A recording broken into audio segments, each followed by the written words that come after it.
ఇప్పుడు మనం తీసుకునే బ్యాటర్ అంతా నీట్గా దీంట్లోకి పోసేస్తున్నాను.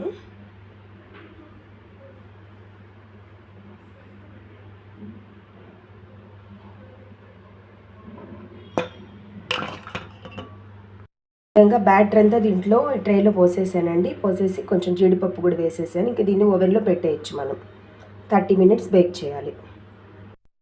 చూసారా, ముందే ప్రీ హీట్ చేసుకున్న ఆ వెజల్ ఓవెన్ లాగా యూస్ చేసుకున్న దాంట్లో కొంత సాల్ట్ వేసాను.